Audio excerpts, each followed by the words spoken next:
یہ صبح نہ جانے کتنے لوگوں کی زندگی بدلنے والی تھی۔ ایک طرف خان ہاؤس کے مکین تھے جو ابھی بھی جوان اولاد کی موت سے نڈال تھے، تو دوسری طرف خوش بخت کے گھر کے مکین تھے جو آج جرگے کے فیصلے کے منتظر تھے۔ صبح کے 9 بجے جرگے کی کارروائی شروع ہوئی تھی۔ دونوں طرف سے دلائل دیے گئے، لیکن دلاور خان کی طرف سے دلائل کی مضبوطی خوش بخت کی برطرف کر دیے گئے تھے۔ تمام دلائل کو مات دے دی گئی تو گویا ایک اور فیصلے کا اختتام ونی پہ ہوا تھا۔ خوش بخت کو 1 گھنٹہ دیا گیا تھا اپنی بیٹی کو جرگے میں لانے کا، جبکہ دلاور خان نے اپنے ایک ملازم کو اقسم کو بلانے کا حکم دیا تھا۔ بخت، خدا کا واسطہ ہے، کوئی اور راستہ نکالو، میری معصوم سی بچی ہے وہ، اسے تو دنیا کا پتہ ہی نہیں ہے۔ جانتے ہو نا، 5ویں کے بعد میں نے اسے اسکول جانے سے روک دیا تھا۔ اس کی معصومیت کو اتنے سالوں سے بچا رہی ہوں میں۔ بخت، وہ لوگ تباہ کر دیں گے میری بچی کو، ہم یہاں سے بھاگ جاتے ہیں۔ مریم، میری مجبوری کو سمجھو، وہ لوگ قصاص چاہتے ہیں۔ جرگے کے فیصلے کے مطابق یہاں تو مجھے خان صاحب کو 10 کروڑ روپے دینے ہوں گے، یا ہانم کا نکاح دلاور خان کے دوسرے بیٹے کے ساتھ کرنا ہوگا۔ خوش بخت کی آنکھوں میں بھی آنسو تھے۔ وہ بھلا کب اپنی بچی کو خود سے دور کر سکتا تھا، جسے دیکھ کر ہی اس کے سارے دن کی تھکان اتر جایا کرتی تھی۔ بخت، تم ان کو یقین دلاتے نا کہ تم نے جان بوجھ کر ان کے بیٹے پر گولی نہیں چلائی تھی۔ تم تو ایک چور کا پیچھا کرتے ہوئے گولیاں چلا گئے تھے، اور ادھر سے ان کا بیٹا گزر رہا تھا، جس کی وجہ سے یہ گولی اسے لگ گئی تھی۔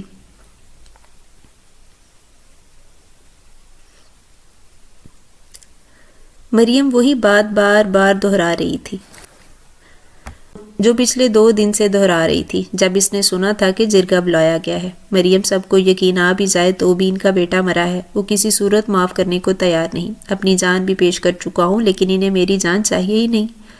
بخت کے آنسو بھی ضبط کے سارے بندھن توڑ گئے تھے۔ ہانم جو مسکراتے ہوئے ہمسایوں کے گھر سے اپنے گھر آئی تھی، سامنے ہی اپنے ماں باپ کو ناسمجھی سے دیکھنے لگی۔ ابا جان، کیا ہوا ہے؟ آپ رو رہی ہیں کیا؟ اور امی بھی رو رہی ہیں کیا؟ آپ دونوں کی لڑائی ہوئی ہے؟ اس کی بات پر مریم کے رونے میں شدت آ گئی تھی۔ ہانم اپنی سمجھ کے مطابق آگے بڑھی اور مریم کے گلے لگ گئی۔ امی چپ کر جائیں، ابا تو ہی گندے ہیں، میں پوچھتی ہوں ان کو، آپ چپ کر جائیں۔ اپنے چھوٹے چھوٹے سفید اور گلابی ہاتھوں سے وہ مریم کے آنسو صاف کر رہی تھی۔ بخت نے اس کے سر پر بوسہ دیا اور نم آنکھوں سے اس کے ہاتھ تھامتے ہوئے بولا، ہو سکے تو اپنے ابا کو معاف کر دینا۔ میری امی سے معافی مانگے ابا، کیونکہ وہ رو رہی ہیں آپ کی وجہ سے۔ اس کی بات پر مریم نے اسے زور سے ہود میں بینچ لیا۔ ہانم، اندر سے بڑی چادر لے کر آؤ۔ تھوڑی دیر بعد خوش بخت کی آواز کمرے میں گونجی تھی۔ ابا پہلے وعدہ کریں امی سے لڑائی نہیں کریں گے، پھر لے کر آؤں گی چادر۔ اچھا، میری ماں نہیں کرتا، آپ جاؤ چادر لے کر آؤ، ہمیں کہیں جانا ہے۔ بخت، میری بچی۔ مریم کے آنسو کسی صورت کم نہیں ہو رہے تھے، اس طرح تھا کہ بڑھتا جا رہا تھا۔ ہانم اندر کی اور ایک بڑی سی چادر لے کر آئی۔ ہانم، اسے اوڑھو اور میرے ساتھ چلو۔ بخت یہ بول کر باہر کی جانب چلا گیا، جبکہ مریم نے ہانم کا ہاتھ تھام لیا۔ اپنے ماں باپ سے کبھی بدگمان مت ہونا، تم جہاں جا رہی ہو اب تمہیں وہیں رہنا ہے، اللہ تمہارا حامی و ناصر ہو۔ مریم نے یہ بول کر اس کی پیشانی پر بوسہ دیا، جبکہ ہانم نے ساری باتیں اس کے سر سے گزری تھی۔ ہانم اپنے باپ کے ساتھ چلی گئی، بخت گھرانے کی ساری خوشیوں کو بھی ساتھ لے کر، شاید کبھی واپس نہیں آنی تھی۔ خوش بخت کا گھرانہ 4 افراد پر مشتمل تھا، جس میں خوش بخت مریم، خوش بخت کی بیوی ہانم، خوش بخت کی بڑی بیٹی اور ریاض چھوٹی بیٹی جو 7 سال کی تھی اور اس وقت اپنی نانی کے گھر تھی، دوسرے گاؤں میں۔ اقسم دلاور خان کے بلاوے پر جرگے میں پہنچا تھا، لیکن وہاں جا کر جب جرگے کا فیصلہ معلوم ہوا تو لب بینچ کر اپنے اندر کے اشتعال کو دبانے کی کوشش کرنے لگا، کیونکہ سریعاں وہ اپنے باپ کے فیصلے پر اختلاف نہیں کر سکتا تھا۔ خوش بخت ہانم کو جب وہاں لے کر پہنچا تو جرگے میں سب موجود لوگوں نے اسے دیکھا۔ ایک نہیں دیکھا تو اقسم خان نے اسے دیکھنے کی زحمت نہیں کی تھی۔ سفید رنگت جس میں گلابی رنگ بھی نمایاں تھا، نیلی آنکھیں، لمبی مڑی ہوئی پلکیں، چھوٹی سی ناک، پھولے ہوئے گلابی رخسار، تیکھے نین نقش، گلابی چھوٹے سے لب، وہ معصومیت سے گندی 12 سالہ لڑکی وہاں موجود ہر ایک کو اپنی طرف متوجہ کر گئی تھی۔ مولوی صاحب نکاح پڑھوائیں، دلاور خان نے اونچی آواز میں کہا۔ ہانم بخت ولد خوش بخت، آپ کا نکاح اقسم خان ولد دلاور خان سے 10,000 روپے سکہ رج الوقت طے پاتا ہے، کیا آپ کو یہ نکاح قبول ہے؟ مولوی کے الفاظ پر ہانم نے کوئی جواب نہیں دیا، وہ تو جرگے کے قریب تھوڑی دور کھڑی ایک بکری کو دیکھ رہی تھی۔ ابا، میں اس بکری کے ساتھ کھیل لوں؟ دیکھیں کتنی پیاری ہے، ہانم اپنے باپ کا ہاتھ پکڑ کر بولی۔ اس کی بات سب جرگے والوں نے سوالیہ نظروں سے خوش بخت کو دیکھا تھا، جبکہ اقسم نے بس ایک نظر ہانم پر ڈالی تھی۔ ہاں کھیل لینا، پہلے جب یہ چچا کچھ بولیں تو تم نے قبول ہے کہنا ہے۔ خوش بخت کی بات پر ہانم نیلی آنکھیں خوشی سے چمک اٹھی۔ اس نے زور و شور سے اپنا سر اسبات میں ہلایا تھا۔ مولوی صاحب نے جب دوبارہ نکاح کے کلمات دہرائے تو حانم نے قبول ہے کہہ دیا۔ 3 دفعہ مولوی صاحب نے حانم سے قبولیت لی تھی۔ اب مولوی کا رخ 17 سالہ اقسم کی طرف تھا جو زمین پر نہ جانے کیا تلاش کر رہا تھا۔ اقسم خان، ود دلاور خان، آپ کا نکاح حانم بخت ود خوش بخت سے 10,000 روپے سکہ رج الوقت طے پاتا ہے۔ کیا آپ کو یہ نکاح قبول ہے؟ اقسم نے ایک نظر اپنے باپ کو دیکھا جو امید سے اقسم کے چہرے کو دیکھ رہے تھے۔ قبول ہے۔ ایک گہری سانس لے کر اس نے قبول ہے کہا تھا۔ 3 دفعہ قبول ہے کے بعد مولوی نے جب نکاح نامہ حانم کے آگے بڑھایا تو دستخط کی جگہ اس کا انگوٹھا لگوایا، جبکہ اقسم نے اپنے نام کے دستخط کیے تھے۔ اب آپ ہاتھ چھوڑیں، بکری چلی جائے گی، حانم نے خوش بخت کو دیکھ کر کہا۔ خوش بخت نے بے ساختہ ہاتھ چھوڑا اور وہ بھاگتی ہوئی بکری کے پاس پہنچی، جس کو ہاتھ لگا کر وہ خوش ہو رہی تھی، جبکہ جرگے میں موجود لوگ اب اپنے گھروں کو روانہ ہو رہے تھے۔ خوش بخت بھی ایک آخری نظر حانم پر ڈال کر وہاں سے چلا گیا۔ سب کے جانے کے بعد اقسم اپنے باپ کے پاس آیا۔ بابا جان، یہ اچھا نہیں ہوا۔ اقسم کا لہجہ گستاخانہ نہیں لیکن سخت ضرور تھا۔ کیا اچھا ہے کیا برا، اس کا فیصلہ تم مت کرو، کیونکہ اس کے لیے میں موجود ہوں۔ اب جلدی سے اس لڑکی کو لے کر گھر پہنچو۔ دلاور خان یہ بول کر وہاں سے اپنے ملازموں کے ساتھ اپنی گاڑی کی طرف بڑھ گئے، جبکہ اقسم بمشکل اپنا اشتعال کنٹرول کیا تھا۔ اقسم کب سے اسے دیکھ رہا تھا جو بکری کے ساتھ پتہ نہیں کون سے راز و نیاز کر رہی تھی جو ختم ہونے میں نہیں آ رہے تھے۔ اقسم کو سمجھ نہیں آ رہی تھی کہ اس لڑکی کو مخاطب کیسے کرے جو اس کی بیوی بن چکی تھی۔ اے لڑکی، حانم نے سر اٹھا کر اقسم کو دیکھا اور پھر سے بکری کے ساتھ باتوں میں مصروف ہو گئی۔ اقسم نے اسے گور کر جو اسے نظر انداز کر گئی تھی۔ اے لڑکی، میں تم سے مخاطب ہوں، بحری ہو کیا؟ حانم نے پھر سے نظریں اٹھائی، نرمی سے بولی۔ جی بولے، چلو گھر جانا ہے۔ تم کون ہو اور میں تمہارے ساتھ گھر کیوں جاؤں گی؟ حانم کی بات پر اقسم نے آنکھیں چھوٹی کر کے اسے دیکھا۔ ابھی تھوڑی دیر پہلے ہی تو نکاح ہوا ہے ہمارا، اور پوچھ رہی ہو کہ میں کون ہوں؟ نکاح؟ حانم خود سے بڑبڑائی۔ ہاں جی نکاح، اب چلو۔ اقسم نے غصے سے اسے دیکھا جس پر کوئی اثر نہیں ہوا تھا۔ نکاح کا کیا مطلب ہے؟ اور میں نہیں جا رہی آپ کے ساتھ، میں اپنے ابا کے ساتھ جاؤں گی۔ حانم منہ بسور کر بولی۔ اقسم نے زبر سے مٹھیاں بند کی تھی۔ مطلب ہماری شادی ہو گئی ہے اور ہم دونوں میاں بیوی ہیں۔ اوہ، جیسے امی اور ابا ہیں؟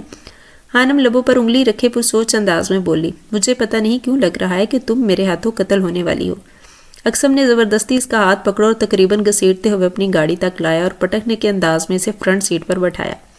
خود گہرا سانس ہوا میں خارج کرتا ڈرائیونگ سیٹ پر آیا اور گاڑی سٹارٹ کرنے لگا جب حانم کی رونے کی آوازیں اس تک پہنچی۔ کیا ہوا تمہیں؟ آپ رو کیوں رہی ہو؟ اقسم نے نہ چاہتے ہوئے بھی اس کا سرد انداز میں پوچھا تھا۔ مجھے ابا کے ساتھ جانا ہے، وہ چادر کے ساتھ اپنی چھوٹی سی ناک کو صاف کرتے ہوئے بولی۔ آئندہ اگر اپنے باپ کا نام لیا تو میں جان لے لوں گا تمہاری۔ اس بار اس کی دھاڑ نے حانم کا ننھا سا دل واقعی سہم گیا تھا۔ لیکن میں نے تو ابا کا نام لیا ہی نہیں، ان کا نام تو خوش بخت ہے۔ اقسم نے اپنا سر اسٹیئرنگ سے ٹکا دیا۔ پاس بیٹھی لڑکی اس کی برداشت کو آزما رہی تھی۔ وہ خود کو کمپوز کرتے ہوئے اس کی طرف مڑا اور نرمی سے بولا۔ دیکھو لڑکی، حانم نام ہے میرا۔ حانم جلدی سے بولی۔ اس کی بات مقابل کے لبوں پر مسکراہٹ کی جھلک دکھا کر لمحے میں غائب ہوئی تھی۔ دیکھو حانم، آج سے تمہارے ماں باپ جہاں ہم جا رہے ہیں وہ ہوں گے، مطلب میرے ماں باپ تمہارے ماں باپ ہوں گے، اور تمہارے ماں باپ نہیں ہیں جن کے پاس تم رہتی ہو، اس لیے ان کو بھول جاؤ۔ اس کی بات پر حانم کی آنکھیں پھر سے نم ہوئی تھیں۔ اقسم کو لگا وہ بات کو سمجھ گئی ہے اس لیے رو رہی ہے، لیکن اس کے اگلے الفاظ اقسم کو شوق کر گئے تھے۔ اگر وہ میرے ماں باپ جن کے پاس جا رہی ہوں تو مطلب آپ میرے بھائی ہیں؟ کہاں تھے آپ بھائی؟ لا حول ولا قوت۔ خبردار مجھے بھائی کہا، میں بھائی نہیں تمہارا دوست ہوں۔ لیکن ابھی تو آپ نے کہا کہ آپ کے ماں باپ میرے ماں باپ ہیں، تو یہ دیکھو میرے ہاتھوں کی طرف اور چپ کر جاؤ، میرا اسٹیمنا یہیں تک تھا۔ وہ باقاعدہ ہاتھ جوڑ کر بولا۔ اقسم اتنا تو سمجھ گیا تھا یہ لڑکی معصوم ہی نہیں باتونی بھی تھی۔ اسے اس پر ترس آیا تھا، لیکن وہ کیا کر سکتا تھا اپنے باپ کے آگے جو سخت دل ہو گئے تھے۔ حانم خاموشی سے رونے لگی۔ شاید اتنی سی بات وہ سمجھ گئی تھی کہ اس کا باپ اسے چھوڑ کر جا چکا ہے، کبھی نہ واپس آنے کے لیے۔ وہ بچی تھی، معصوم تھی، لیکن باپ کی غیر موجودگی سے کافی کچھ سمجھا گئی تھی۔ اقسم کے منہ سے بے ساختہ الحمدللہ نکلا تھا حانم کی خاموشی پر۔ اسے لگ رہا تھا یہ لڑکی ونی نہیں بلکہ اس پہ سزا دی گئی ہے، بعد سے محبت کی سزا جو شاید وقت آنے پر اسے معلوم ہونے والی تھی۔ اقسم اسے حویلی کے اندر حال میم چھوڑ کر چلا گیا تھا۔ حانم وہاں موجود صوفے پر بیٹھ گئی۔ کون ہو تم؟ ایک نرم آواز حانم کے کانوں میں پڑی تو وہ اچھل کر صوفے سے کھڑی ہوئی۔ میں حانم ہوں۔ سامنے کھڑی ایک درمیانی عورت کو دیکھ کر خانم نے جلدی سے جواب دیا، اچھا تم ہو وہ لڑکی؟ یسریٰ بیگم کو دلاور خان نے گھر آ کر ہی بتا دیا تھا جرگے کے فیصلے کا، اس لیے اب وہ خانم کو دیکھ کر بولی تھی۔ خانم نے جلدی سے اپنا سر اس بات میں ہلایا تھا، میں اقسم کی ماں جان ہوں اور تم بھی مجھے اماں جان کہو گی۔ انہیں شفقت سے خانم کے گال پر ہاتھ رکھ کر کہا تو خانم نم آنکھوں سے مسکرا دی، آپ بھی بہت پیاری ہیں۔ اور اس کے الفاظ ابھی منہ میں تھے جب اس کے منہ پر پڑنے والے تھپڑ نے مزید بولنے سے روک دیا۔ خانم ایک تھپڑ سے ابھی سنبھلی تھی جب دوسرا تیسرا یکے بار کئی تھپڑ اس کے چہرے پر اپنا نشان چھوڑ رہے تھے۔ اقصیٰ کیا ہو گیا ہے تمہیں؟ بس کرو، پیچھے ہٹو، کیا حل کرتی ہے بچی کا تم نے؟ اماں جان نے آگے بڑھ کر سختی سے اقصیٰ کو ٹوکا تھا، چھوڑے مجھے، میں مار ڈالوں گی اس کو، اس کے باپ کی وجہ سے میرے احمر مجھے چھوڑ کر چلے گئے ہیں، میں جان سے مار دوں گی اسے۔ اقصیٰ بس کرو، اس حالت میں یہ سب کرنا تمہارے لیے ٹھیک نہیں ہے۔ اماں جان کا اشارہ اس کے امید سے ہونے کی طرف تھا جو کچھ ہی دنوں میں ممتا کے عہدے پر فائز ہونے والی تھی۔ اماں جان، میرا بچہ تو اس دنیا میں آنے سے پہلے ہی یتیم ہو گیا، کیا میرے دکھ کا اندازہ کر سکتی ہیں آپ؟ مجھے اس کی شکل نہیں دیکھنی، اسے یہاں سے کہیں بھی دفع کر دیں۔ اقصیٰ تقریباً چیختے ہوئے بولی تھی جبکہ خانم اپنے سرخ گالوں پر ہاتھ رکھے رو رہی تھی، رشیدہ نامی ملازمہ کچن سے تقریباً بھاگتے ہوئے آئی تھی۔ جی بڑی بیگم، اس لڑکی کو بڑے خان کے کمرے میں لے جاؤ۔ آواز کے ساتھ لہجہ بھی بلا کا نرم تھا۔ خانم بنا کچھ بولے اس کے ساتھ اقسم کے کمرے کی طرف چلی گئی تھی۔ وہ بیچاری تو سمجھ ہی نہیں سکی تھی کہ اسے کس چیز پر سزا ملی۔ اس کا معصوم سا دل ڈر گیا تھا اقصیٰ کے تھپڑوں سے، اسے درد محسوس ہو رہا تھا گالوں پر جہاں انگلیوں کے نشانات ابھر کر واضح ہو رہے تھے۔ کیا قسمت اسے پھر سے ونی کی تعریف سمجھانے والی تھی یا وہ ونی کی ایک نئی تعریف رقم کرنے والی تھی؟ خانم 40 سالہ رشیدہ کی رہنمائی میں کمرے میں داخل ہوئی تو اسے نیلی آنکھوں کو بڑا کر کے کمرے کی ہر چیز کو دیکھنے لگی۔ دروازہ کھولتے ہی سامنے ایک جہازی سائز بیڈ تھا جس پر کالے رنگ کی پالش ہوئی تھی اور باریک سا ڈیزائن پھولوں کی صورت میں بنا تھا۔ کالے رنگ کی بیڈ شیٹ جس کے کناروں پر سرخ رنگ کا کام ہوا تھا نفاست سے بچائی تھی۔ اس کے ساتھ ایک سائڈ ٹیبل تھا جس پر شیشے کا پرپل رنگ کا پانی ہے بڑا جگ تھا اور ایک گلاس تھا جس تھوڑے سے فاصلے پر ایک دروازہ تھا جو اسٹڈی روم کو جاتا تھا۔ دروازے کے ساتھ کالے رنگ کے 3 صوفے تھے جس کے آگے شیشے کا ٹیبل تھا۔ دائیں طرف ایک بڑی سی لکڑی کی الماری تھی جس پر کالے اور سرخ رنگ سے ہی پینٹنگ کی گئی تھی۔ صوفہ سیٹ کے بالکل سامنے ایک دروازہ تھا جو واش روم کا تھا اور اسی دروازے کے ساتھ دیوار میں بڑا سا آئینہ نصب تھا۔ ہلکے سرخ رنگ کا دبیز قالین جس پر کالے رنگ کے پھول بنے ہوئے تھے کمرے میں بچھا ہوا تھا۔ دیواروں پر سفید رنگ کا پینٹ اور ہر جگہ اقسم کی تصاویر تھی جو گھر والوں کے ساتھ تھی اور کچھ اکیلے کی۔ کمرے کی ہر چیز کالے اور سرخ رنگ سے سجی تھی۔ خانم ہونکوں کی طرح منہ کھولے اندر آنے لگی تو رشیدہ نے اسے ٹوک دیا، یہ لڑکی اپنا جوتا اتارو، بڑے خان بہت صفائی پسند ہے، غصہ کر جائیں گے تمہارے جوتے کو اندر دیکھ کر۔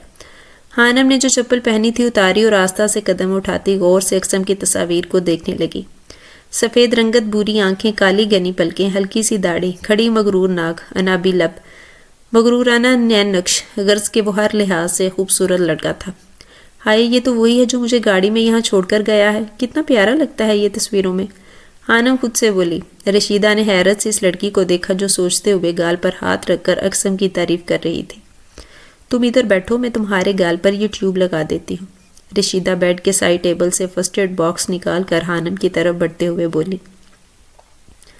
خانم نے رشیدہ کے ہاتھ میں ٹیوب دیکھی تو اس نے فرسٹ ایڈ باکس سے نکالی تھی اور معصومیت سے بولی، اس سے میرا رنگ کالا تو نہیں ہوگا؟ اس کی بات پر رشیدہ کو پہلے تو شوق لگا، پھر ہنستے ہوئے بولی، نہیں ہوگا کالا، قسم کھائیں؟ خانم کی آواز نہیں، لہجے میں بھی ڈر تھا، شاید رنگ کالا ہونے کا ڈر۔ تمہیں کس نے کہا ہے کہ ٹیوب لگانے سے رنگ کالا ہوتا ہے؟ وہ ایک دفعہ میں نے اپنی سہیلی عائشہ کی بڑی بہن کی کریم چھپ کر لگائی تھی، تب امی نے جوتوں سے بڑا مارا تھا اور کہا تھا خانم کوئی کریم نہیں لگانی، کالی ہو جاؤ گی اور پھر کوئی تمہیں دیکھے گا بھی نہیں۔ خانم حسب عادت باتیں کرنا شروع ہو گئی تھی جبکہ رشیدہ مسکراتے ہوئے اس کے چہرے کو دیکھ رہی تھی۔ وہ واقعی معصوم تھی، رشیدہ کو بے ساختہ اس پر ترس آیا۔ لیکن یہ ٹیوب، اس سے کچھ نہیں ہوگا، کریم نہیں ہے یہ۔ رشیدہ نے اسے سمجھانا چاہا لیکن وہ خانم ہی کیا جو سمجھ جائے۔ ہاں تو اسی کی بہن ہوگی، جیسے میری بہن ہے ریا، یہ ٹیوب بھی اس کریم کی بہن ہوگی۔ تم اگر یہ ٹیوب نہیں لگاؤ گی تو تمہارا گال کالا نہیں بلکہ نیلا ضرور ہو جائے گا، اس لیے تھوڑی سی لگانے دو تاکہ تمہارا گال نیلا نہ ہو۔ رشیدہ نے اسے پیار سے پچکارنے کی کوشش کی۔ اچھا چلیں بھی تھوڑی سی لگا دیں، ورنہ خانم کالی ہو گئی تو اسے وہاں اماں جان پیاری بھی نہیں بولیں گی۔ خانم اس کے سامنے بولتے ہوئے بولی۔ رشیدہ نے مسکراتے ہوئے اس کے چہرے پر انگلیوں کے نشانات پر ٹیوب لگانا شروع کی تو خانم کے منہ سے سسکی نکلی۔ چچی کیا کر رہی ہیں؟ جلن ہو رہی ہے؟ میں نے نہیں لگانی یہ، خانم منہ بسور کر بولی، جبکہ رشیدہ کو اب صحیح معنوں میں سنجیدہ ہونا پڑا، کیونکہ یسریٰ بیگم کا حکم تھا اسے ٹیوب لگانے کا۔ اگر اب تم نے میری بات نہ مانی تو میں اماں جان سے تمہاری شکایت کروں گی، پھر وہ تمہیں پیاری بالکل نہیں کہیں گے۔ اچھا ٹھیک ہے، لگا دیں۔ خانم اپنی گلابی لبوں کو آپس میں پیوست کر کے شاید ضبط کرنے کی کوشش کر رہی تھی۔ رشیدہ نے ٹیوب لگائی اور مسکراتے ہوئے بولی، تم نے یہاں سے باہر نہیں نکلنا، میں تمہیں کھانا لا کر دیتی ہوں۔ ہاں مجھے کافی بھوک لگی ہے۔ خانم اپنے پیٹ پر ہاتھ رکھ کر معصومیت سے گویا ہوئی۔ رشیدہ اپنا سر اسبات میں ہلا کر وہاں سے چلی گئی، جبکہ خانم کو یہ سمجھ نہیں آ رہا تھا وہ بیٹھے کہاں۔ اپنی نیلی آنکھوں میں الجھن اور پریشانی بیگ پکت لے کر وہ ہر چیز کو دیکھ رہی تھی، پھر تھک ہار کر قالین پر بیٹھ گئی۔ کتنی گندی تھی وہ موٹی لڑکی، میں نے تو اماں جان کی تعریف کی تھی تو اس نے مجھے مارنا شروع کر دیا۔ میں جب واپس اپنے امی ابا کے پاس جاؤں گی تو سب کچھ اپنے ابا کو بتاؤں گی، پھر وہی پوچھیں گے اس لڑکی سے۔ خانم خود سے بول رہی تھی جب امی اور ابا کے نام پر اس کی آنکھوں میں پھر سے آنسو آ گئے۔ ابا آپ مجھے چھوڑ کر نہ جاتے تو میں یہاں اس گھر میں نہیں آتی۔ لیکن آپ مجھے چھوڑ کر کیوں گئے ابا؟ مجھے تو گھر کا راستہ بھی معلوم نہیں ہے، پتہ نہیں کن راستوں سے لا کر آپ نے مجھے اس بکری کے پاس چھوڑ دیا۔ ابا وہ لڑکی بہت گندی ہے، آپ کی خانم کو مارا ہے اس نے، وہ موٹی بالکل اچھی نہیں ہے۔ آنسو جانے کا بھی اس کا چہرہ تر کر گئے تھے اور وہ روتے روتے ہی اپنے ماں باپ کو یاد کر کے سو گئی تھی۔ دلاور خان اپنے ماں باپ کے اکلوتے بیٹے تھے، رویے میں نرمی اور سختی دونوں کا عنصر پایا جاتا تھا۔ شہر جا کر BA کیا اور دوبارہ واپس گاؤں آ گئے۔ باپ کا نام ارباز جبکہ ماں کا نام زرتاج گل تھا۔ ان کے گاؤں میں کافی زمینیں تھیں، وہ گاؤں میں سب سے زیادہ امیر تھے، دولت کی کافی ریل پیل تھی ان کے گھر میں۔ ماں باپ کی مرضی کے آگے سر تسلیم خم کرتے ہوئے اپنی ذات برادری کی ایک لڑکی سے شادی کی جس کا نام یسریٰ تھا۔ شادی کے 2 ماہ بعد ہی ہارٹ اٹیک کی وجہ سے زندگی سے ناطہ توڑ گئے۔ صدمہ بڑا تھا، لیکن احمد کی آمد نے گھر والوں میں گویا ایک نئی زندگی کی لہر دوڑا دی۔ احمد کی پیدائش کے 5 سال بعد زرتاج گل دماغ کے کینسر کی وجہ سے اس دنیا سے کوچ کر گئی۔ ان کی وفات کے 2 سال بعد اقسم پیدا ہوا اور اقسم کی وفات کے 7 سال بعد ارتسام پیدا ہوا۔ خدا نے ان کو بیٹی جیسی نعمت سے محروم رکھا تھا۔ دلاور خان اور یسریٰ بیگم کی یہ کمی اقصیٰ کی صورت میں پوری ہوئی تھی جب احمد نے اپنی پسند کا اظہار اپنے ماں باپ سے کیا تھا۔ دونوں کو اعتراض تو تھا ہی ذات سے باہر شادی کرنے پر، لیکن بیٹے کی خوشی کے آگے خاموش ہو گئے۔ اقصیٰ اور احمد یونیورسٹی میں ایک دوسرے کو پسند کرتے تھے۔ یونیورسٹی ختم ہوتے ہی دلاور خان احمد کی فرمائش پر شہر چلے گئے اور اقصیٰ کے ماں باپ سے اس کا ہاتھ مانگا۔ دونوں طرف سے بنا کسی تردد کے رشتہ طے پایا اور شادی کے بعد سب خوش تھے، کیونکہ اقصیٰ اور احمد ایک دوسرے کے ساتھ خوش تھے۔ شادی کے 2 مہینے بعد اقصیٰ کے امید سے ہونے کی خبر نے گویا اس گھر میں خوشیوں کی بارش کر دی تھی، لیکن وہ کیا کہتے ہیں نا کہ خوشی کے ساتھ غم کی امید بھی لازمی رکھو۔ ایک رات احمد اپنے کسی دوست کو شہر چھوڑ کر واپس آ رہا تھا جب اس کی گاڑی خراب ہو گئی اور وہ پیدل حویلی کی طرف چلنے لگا جب خوش بخت نے ایک ڈاکو سمجھ کر اس پر فائر کر دیا۔ اندھیرے کی وجہ سے وہ نہ دیکھ سکا، لیکن جب قریب گیا تو حواس باختہ ہو گیا کیونکہ سامنے ہی احمد خون میں لت پت بے سود پڑا ہوا تھا۔ گولی دماغ پر لگی تھی جس کی وجہ سے وہ زیادہ دیر سانس نہ لے سکا، اور یہ خبر دلاور خان کو ان کے ایک ملازم نے دی جو احمد کی دیر کی وجہ سے اسے لینے نکلا تھا۔ دلاور خان اور اس کے گھر والوں کے لیے یہ صدمہ ناقابل برداشت تھا۔ پھر جرگہ بٹھایا گیا اور جیسا ہر بار ہوتا ہے ایک لڑکی کی زندگی کو کٹ پتلیوں کی طرح بدل دیا تھا۔ خانم کو بھی بینی لاٹ دیا گیا تھا۔ بس اب وقت نے یہ طے کرنا تھا کہ خانم کو ہر لڑکی کی طرح سزا دینی جانی تھی یا خان حویلی والوں کے لیے بیٹی کا پیار اسے دیا جانا تھا۔ اقسم رات کو دیر سے گھر آیا تھا۔ وہ کسی کا سامنا نہیں کرنا چاہتا تھا، خاص طور پر اپنی ماں کا جس کی تربیت نے ہی اسے معاف کرنا سکھایا تھا۔ وہ خان حویلی کے گیٹ سے گاڑی کو اندر لایا اور گاڑی کو چوکیدار کے حوالے کرتا خود حویلی کے لان کو دیکھنے لگا جہاں ہر طرف ویرانی تھی۔ لائٹس کی روشنی میں گارڈن میں موجود پھول خوبصورتی کی مثال قائم کر رہے تھے۔ گارڈن کے ایک سائڈ پر بڑا سا لکڑی کا جھولا نصب تھا جہاں وہ بچپن میں اپنے بڑے بھائی کے ساتھ جھولتا تھا۔ اس سے تھوڑے فاصلے پر 4 لکڑی کی کرسیاں اور 2 صوفے تھے جن کے درمیان میں مستطیل نام کا میز تھا۔ ایک زخمی مسکراہٹ اس کے چہرے پر آئی، قدم با قدم اسے باری محسوس ہو رہا تھا۔ حویلی کے اندر والے دروازے پر پہنچ کر اس نے ارد گرد نظر دوڑائی تو حال میں کوئی انسان نہیں تھا۔ بڑے سے حال میں دائیں طرف لکڑی کے صوفے پڑے تھے جس کے سامنے ہی بڑی سی LCD دیوار میں نصب تھی، جبکہ بائیں سائڈ پر 4 کمرے تھے۔ سامنے ہی چھوٹی سی راہداری تھی جس سے آگے بڑا سا کچن تھا، جبکہ سیڑھیاں درمیان میں دوسری طرف سے ایسے چڑھائی گئی تھیں کہ وہ یو شیٹ کو ظاہر کرتی تھی۔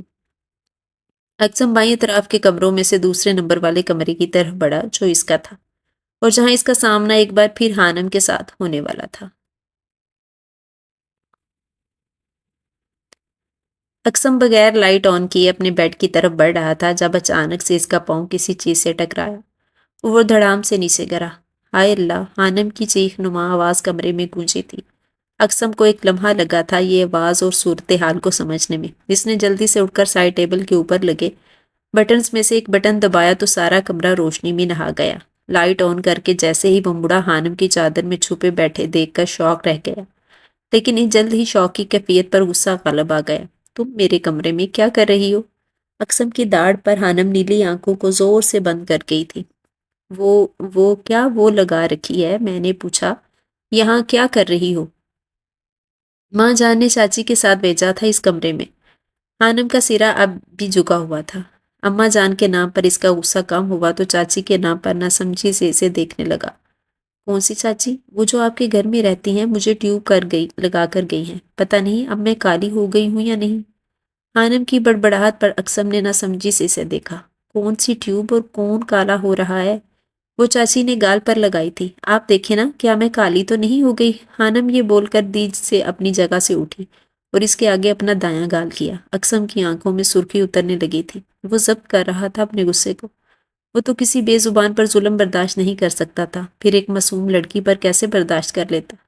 کس نے مارا ہے تمہیں؟ اقسم نے نرمی سے پوچھا۔ وہ جو گندی لڑکی تھی نا، اس نے مارا۔ پتہ ہے کیوں؟ کیونکہ میں نے اماں جان کو پیاری کہا تھا۔ اب بھلا اس میں مارنے والی کون سی بات تھی؟ میں اسے بھی پیاری بول دیتی۔ حانم ایک بار پھر نان سٹاپ شروع ہو چکی تھی، جبکہ اقسم نے ضبط سے مٹھیاں بیجی تھی۔ جب وہ بھائی ہو کر بھائی کا قتل معاف کر سکتا تھا تو اقسا کیوں معاملہ خدا پر نہیں چھوڑ رہی تھی؟ اگر وہ آئندہ تمہیں کچھ بھی کہیں تو تم نے مجھے ضرور بتانا ہے، اقسم نے اسے ہدایت کی۔ لیکن وہ موٹی لڑکی مجھے پھر سے کیوں مارے گی؟ میں تو اب اماں جان کو پیاری نہیں بولوں گی۔ حانم نے اپنی طرف سے سمجھداری کی بات کی، لیکن اس کی موٹی لڑکی کی بات پر اقسم کے لبوں پر مسکراہٹ آئی تھی جسے وہ کمال مہارت سے چھپا گیا تھا۔ دیکھو حانم، ایسے کسی کو موٹی نہیں کہتے، بلکہ کسی کی بھی برائی نہیں کرتے۔ بری بات ہوتی ہے، اللہ تعالیٰ گناہ دیتے ہیں۔ اقسم نے نرمی سے سمجھایا تو حانم نے اپنا سر اس بات میں ہلایا تھا۔ لیکن اگر اس نے دوبارہ مارا تو بولا تو مجھے بتانا، لیکن مجھے آپ کا نام ہی نہیں آتا اور آپ نے بھائی بولنے سے بھی منع کر دیا ہے، پھر میں آپ کو کیا بول کر شکایت لگاؤں گی؟ حانم کی بات پر اقسم نے رخ موڑ کر مسکراہٹ کو لبوں سے آزاد کیا۔ تم مجھے خان بولو گی اور ہم دوست ہیں، جیسے تمہاری سہیلی ہوتی ہے نا ویسے دوست۔ اقسم نے اسے سمجھایا، لیکن عائشہ کی 2 چوڑیاں ہوتی ہیں، آپ کی تو نہیں ہے۔ پھر آپ کی سہیلی کیسے ہوئی؟ حانم کی بات پر اقسم کا دل کیا اسے اٹھا کر کہیں دور پھینک دے، کیونکہ میں ایک لڑکا ہوں اور وہ ایک لڑکی ہے۔ اقسم نے اسے گھورا تھا۔ اچھا، تو لڑکے بھی سہیلی ہوتے ہیں؟ چلیں ٹھیک ہے، آج سے آپ میری سہیلی ہیں۔ حانم دونوں ہاتھوں کی تالی بجاتی خوشی سے بولی۔ ہاں میری ماں، اب جاؤ بیڈ پر سو جاؤ، میں دوسرے کمرے میں جا رہا ہوں۔ اقسم یہ بول کر وہاں سے جانے لگا جب حانم اس کے سامنے آ گئی۔ مجھے اکیلے ڈر لگتا ہے، آپ یہیں سو جاؤ میرے پاس۔ اس کی بات پر اقسم نے اسے گھورا تھا۔ میں تمہارے ساتھ بیڈ پر نہیں سو سکتا۔ ایسا کرو تم بیڈ پر سو جاؤ، میں یہاں صوفے پر سو جاتا ہوں۔ اقسم نے گویا مسئلے کا حل نکالا۔ حانم نے ایک نظر اسے دیکھا اور پھر خاموشی سے بیڈ کی جانب بڑھنے لگی، لیکن پھر رک کر جیسے ہی اقسم کی طرف پلٹی، اقسم نے غصے سے اسے دیکھا۔ اب اگر ایک لفظ بھی منہ سے نکالا تو باہر کتوں کے پاس چھوڑاؤں گا۔ کتوں کی بات پر حانم بھاگ کر بیڈ پر پہنچی تھی، جبکہ اقسم اس کی تیز ترین رفتار پر اپنی مسکراہٹ کا گلا گھونٹ گیا تھا۔ اقسم صوفے پر نیم دراز تھا۔ کافی مشکل سے وہ اس صوفے پر سو رہا تھا، کیونکہ اس کا قد 6 فٹ 4 انچ تھا۔ بار بار کروٹ بدلتے ہوئے مشکل سے ہی سویا تھا جب اس کے کسی نے زور سے کندھے سے ہلا کر پکارا، خان! اقسم ہڑبڑا کر اٹھ گیا۔ یا اللہ خیر! بے ساختہ اس کے منہ سے یہ الفاظ نکلے تھے، لیکن جیسے اس کی نظر سامنے کھڑی حانم پر پڑی سے غصہ آ گیا۔ کیا ہے؟ مجھے بھوک لگی ہے، میں نے کھانا بھی نہیں کھایا۔ چاچی لینے گئی تھی کھانا، لیکن وہ نہیں لائیں۔ خانم کی بات پر اکسم صوفے سے اٹھا اور جا کر کمرے کی لائٹ آن کی۔ تم نے اتنی رات کو مجھے اپنی بھوک کی وجہ سے اٹھایا ہے؟ اکسم نے اسے گھورا تھا۔ خانم نے زور زور سے اپنا سر اسبات میں ہلایا۔ تو جب رات کو میں آیا تھا تب مجھے بول دیتی کھانے کا۔ اکسم کو غصہ آ رہا تھا۔ تب میں بھول گئی تھی کہ مجھے بھوک لگی ہے۔ خانم منہ بسور کر بولی تھی۔ اس کی بات پر اکسم اش اش کر رہا تھا۔ کوئی کھانا کھانا کیسے بھول سکتا ہے خانم؟ میں بھول جاتی ہوں۔ آپ کو معلوم ہے رات کو جب میں کھانا نہیں کھاتی تھی تو امی اٹھا کر کھلاتی تھی، کیونکہ میں بھول جاتی تھی نا۔ خانم چپ کر جاؤ اور تم یہیں رکو، میں کھانا لے کر آتا ہوں۔ اکسم یہ بول کر باہر چلا گیا جبکہ خانم وہیں بیڈ پر بیٹھی رہ گئی۔ تقریباً 10 منٹ بعد جب وہ کمرے میں داخل ہوا تو اس کے ہاتھ میں ایک باؤل تھا جس میں ایک چمچ تھا۔ اس نے وہ باؤل خانم کے آگے رکھا۔ کھانے کو اس وقت کچھ نہیں ہے اس لیے یہ بنا کر لایا ہوں۔ خانم نے ایک دفعہ باؤل کو دیکھا اور ایک اکسم کو جواب دوبارہ صوفے پر جا رہا تھا۔ خان یہ تو دھاگے ہیں، وہ بھی موٹے موٹے۔ خانم کی بات پر اکسم نے صدمے سے خانم کو دیکھا تھا جو نوڈلز کو دھاگے بول رہی تھی اور بیڈ سے اٹھ گئی تھی۔ یہ نوڈلز ہیں، اکسم نے دانت پیستے ہوئے کہا۔ خانم بیچاری کبھی اس باؤل کو دیکھ رہی تھی تو کبھی اکسم کو۔ ملا کر 2 منٹ کی خاموشی کے بعد وہ بولی، ان دھاگوں کا نام نوڈلز ہے یا جو بھی ہے، میں کیا کروں؟ آپ مجھے کھانا لا کر دے۔ خانم یہ نوڈلز ہیں اور اب اگر تم نے انہیں دھاگے بولا تو قسم سے 2 تھپڑ لگاؤں گا۔ انہیں کھاتے ہیں، سمجھی تم؟ اب کھانے ہیں تو کھاؤ ورنہ میری طرف سے بھاڑ میں جاؤ۔ اکسم غصے سے بول کر صوفے پر بیٹھ گیا۔ خانم کی نیلی آنکھوں میں نمی آنسوؤں کی صورت گالوں پر نکلی تھی۔ میں ابا کو بتاؤں گی کیا بہت برے ہیں، مجھے دھاگے نہیں نوڈلز، اکسم کی گھوری پر جلدی سے بولی تھی۔ آپ مجھے یہ کھلا رہے ہیں، دیکھنا وہ آپ کو بہت ماریں گے۔ میں اپنی امی کو بھی بتاؤں گی، وہ بھی آپ کو ماریں گی ڈنڈے سے، جیسے وہ مجھے مارتی ہیں بات نہ ماننے پر۔ میں روح کو بھی بتاؤں گی، وہ بھی آپ کے بال کھینچے گی جیسے عائشہ کی کھینچتی ہے، لیکن آپ کے بال تو چھوٹے ہیں، وہ کیسے پکڑے گی؟ خانم روتے ہوئے بول رہی تھی اور اکسم صدمے سے اسے سن رہا تھا، اور خانم کی نئی پریشانی پر اکسم نے دانت پیسے تھے۔ یہ روح کون سی ہستی ہے جو میرے بال کھینچے گی؟ میری بہن ہے چھوٹی، نانی کے گھر گئی ہے، نیا نام ہے لیکن سب اسے روح بلاتے ہیں۔ وہ اسکول بھی جاتی ہے اور اگر کوئی مجھے کہے تو اسے مارتی بھی ہے۔ اور بس کر دو خانم۔ خانم کی زبان کینچی کی طرح چلتی تھی۔ یہ بات اکسم چند گھنٹوں میں جان گیا تھا۔ خانم کی زبان کو بریک لگی اور پھر سے رونے لگی۔ مجھے بھوک، خانم چپ کرو، میں کھانا لاتا ہوں۔ یہ بول کر اکسم نے نوڈلز کا باؤل پکڑا اور دوبارہ سے کچن کی طرف چلا گیا جبکہ خانم نے جلدی سے آنسو صاف کرتی صوفے پر بیٹھ گئی۔ جس عمر میں لوگ ڈاکٹر اور بزنس مین بننے کا سوچتے ہیں، میں اس عمر میں اپنی بیوی پالوں گا۔ اکسم انڈا فرائی کرتے ہوئے مسلسل بڑبڑا رہا تھا۔ 20 منٹ میں بریڈ کے اندر کیچپ اور جیم لگا کر اس نے 2 پلیٹ میں رکھے اور کمرے کی طرف چلا گیا۔ پلیٹ کو خانم کے سامنے رکھتے ہوئے وہ اس کے ساتھ والے صوفے پر کچھ فاصلے پر بیٹھا۔ خانم یہ کھا لو چپ چاپ، اور یہ کوئی گندی چیز نہیں ہے، انڈا ہے اس میں، اور کھانے سے پہلے تمہاری آواز اگر آئی تو میں تمہیں باہر جو کتے ہیں ان کے آگے پھینک آؤں گا۔ اکسم کی دھمکی کام کر گئی تھی اور وہ چپ چاپ کھانا کھانے لگی۔ تھوڑی دیر بعد وہ اٹھی اور بیڈ پر جا کر لیٹ گئی جبکہ اکسم نے بے ساختہ اللہ کا شکر ادا کیا تھا۔ پتہ نہیں باقی زندگی اس کے ساتھ کیسی گزرنے والی تھی۔ صبح دستک کی آواز سے وہ اٹھا تو اس کی نظر سامنے اٹھی۔ بیڈ کی بائیں جانب کھڑکی سے روشنی خانم کے چہرے سے ٹکرا رہی تھی۔ کالے بال جو چوٹی سے باہر بکھرے ہوئے تھے لیکن بائیں سائڈ پر چادر سے خود کو ڈھانپا ہوا تھا، بس چہرہ نظر آ رہا تھا۔ وہ گہری سانس بھر کر رہ گیا تھا۔ وہ صوفے سے اٹھا اور دروازہ کھولا۔ سامنے ہی اماں جان تھی، نظریں جھکا گیا تھا۔ ان کی نظروں میں موجود سوالوں سے وہ نظریں چرا گیا تھا۔ میں تمہارا اپنے کمرے میں انتظار کر رہی ہوں بڑے خان، آ جاؤ۔ اکسم نے دیوان پر لگی بڑی سی گھڑی کی طرف دیکھا جہاں صبح کے 10 بج رہے تھے، مطلب بابا جان زمینوں کو جا چکے تھے۔ جی ابھی آتا ہوں۔ وہ جانتا تھا وہ خود اسے کیوں بلانے آئی تھی، کیونکہ رشیدہ کے بلاوے پر وہ گھر سے ہی چلا جاتا، ان کے سوالوں کے جوابات جو نہیں تھے ان کے پاس۔ میرے ساتھ چلو بڑے خان، یسریٰ بیگم نے سنجیدگی سے حاکمانہ انداز میں کہا تو وہ ایک نظر سوئی ہوئی خانم کو دیکھ کر دروازہ بند کر کے ان کے پیچھے پیچھے چلنے لگا۔ کمرے میں پہنچ کر وہ بیڈ پر بیٹھ گئی جبکہ اکسم ابھی کھڑا ہی تھا۔ کیا ہم اپنی تربیت پر سوال اٹھائیں خان؟ کیوں، کیا آپ نے اس سے نکاح؟ اس معصوم بچی کو دیکھ کر مجھے ہول اٹھ رہے ہیں، جانے کیسے اس کے گھر والے برداشت کر رہے ہوں گے۔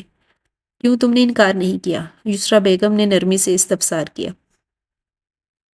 اماں جان، وہ بابا جان نے اچانک بلایا تھا، اور پھر بس کر دو خان، جانتے ہو نا احمد کو سخت ناپسند تھی یہ رسم، وہ تو اسے سرے سے ہی ختم کر دینا چاہتا تھا، لیکن تم نے اس رسم پر عمل کر کے اس کی روح کو تکلیف دی ہے۔ کیوں تم سب مان نہیں لیتے کہ اس کی زندگی اتنی ہی تھی؟ خدا خاموش ہونے والوں کا بدلہ خود لے لیتا ہے، اس لیے میں بھی خاموش ہو چکی ہوں۔ اگر اس شخص کا قصور ہوا تو اللہ دیکھ لے گا معاملہ. اللہ کے انصاف پر یقین کیوں نہیں رکھتے تم لوگ؟ ماں ضرور ہوں میں اس کی، لیکن میرا ظرف یہ اجازت نہیں دیتا کہ ایک بچی کی زندگی کو اس طرح سے برباد کیا جائے. تم اس بچی کو طلاق دے کر. بس بیگم. دلاور خان جو کب سے زمینوں سے واپس آ گئے تھے اپنے کمرے میں داخل ہوتے ہوئے وہ یسرا کی آخری بات سن چکے تھے. ان کی داڑھ نما آواز پر یسرا بیگم ایک جھٹکے سے اٹھی تھی جبکہ اکسم نے سپاٹ چہرے کے ساتھ ان کو دیکھا تھا.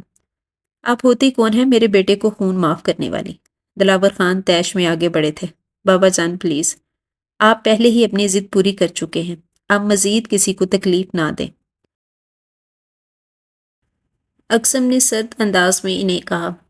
جان تھا وہ خان حویلی کی، چھین لیا اس بدبخت نے ہم سے، تو آپ بھی اسے قتل کروا دیتے، حساب برابر ہو جاتا. اس بار یسرا بیگم نے اپنا لہجہ مضبوط بنانے کی پوری کوشش کی تھی. جیسے ہم مریں گے پل پل لاڈلے خان کو یاد کر کے ویسے وہ بھی تڑپے گا اپنی بیٹی کے لیے. یہ سزا وہ زندگی بھر بھگتے گا، سمجھی آپ؟ اب بلائیں اس لڑکی کو سب کے لیے ناشتہ بنائے جا کر. دلاور خان کی بات پر اکسم کے اندر غصے کی ایک اور لہر دوڑ گئی تھی، جبکہ یسرا بیگم نے تعصب سے ان کے چہرے کو دیکھا تھا جو احمد کی موت کے بعد سخت دل ہو گئے تھے. آپ نے اسے میرے نکاح میں دیا ہے بابا جان، گستاخی معاف، لیکن میں اسے عام لوگوں کی طرح سزا برداشت کرنے نہیں دوں گا.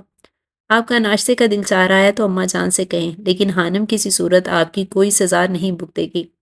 اگر ایسا ہوا تو آپ اپنا دوسرا بیٹا بھی کھو دیں گے. اکسم مضبوط لہجے میں بول کر وہاں سے چلا گیا جبکہ دلاور خان نے غصے سے یسرا بیگم کے جھکے سر کو دیکھا تھا. یہ ہے آپ کی نافرمان اولاد. ان کی بات پر یسرا بیگم نے بے ساختہ مسکراتے ہوئے سر اٹھایا تھا کیونکہ ایک اکسم ہی تھا جس کی ضد دلاور خان سے زیادہ پکی ہوتی تھی. دلاور خان انہیں گور کر وہاں سے چلے گئے تھے. یا اللہ ہم سب کو صبر عطا کر دے. آمین. اکسم نے اپنے کمرے میں قدم رکھا تو سامنے خانم غائب تھی. وہ اندر آیا تو واش روم کا دروازہ کھلا تھا. پہلے تو جھجک کر رکا، پھر خانم کو آواز دی. خانم. خان میں یہاں ہوں، کپڑے دھو رہی ہوں.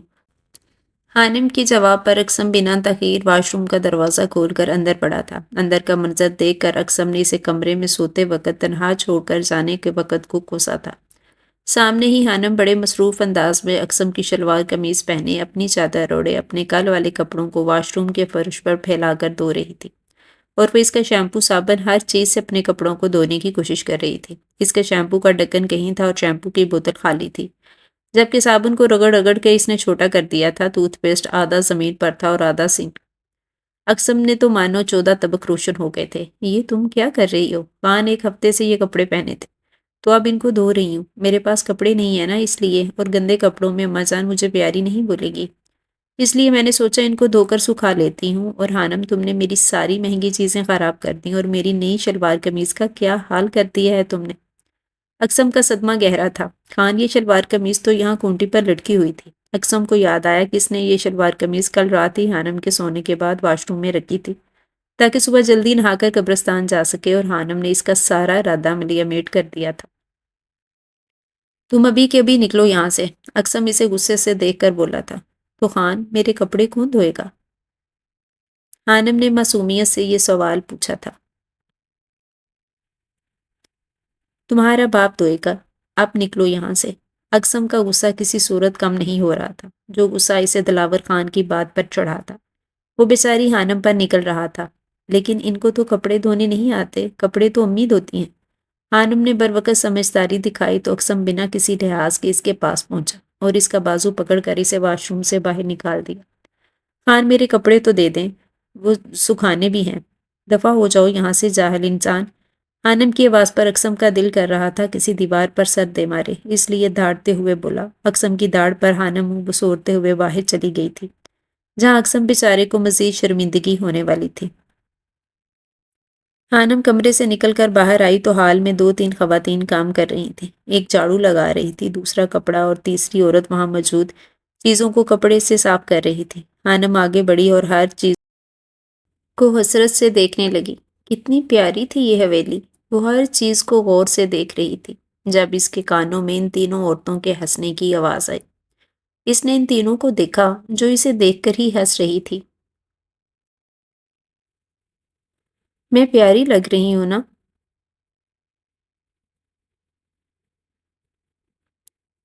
خانم خوش ہوتے ہوئے بولی جبکہ وہاں سے گزرتی یسرا بیگم ٹھٹک کر رکی.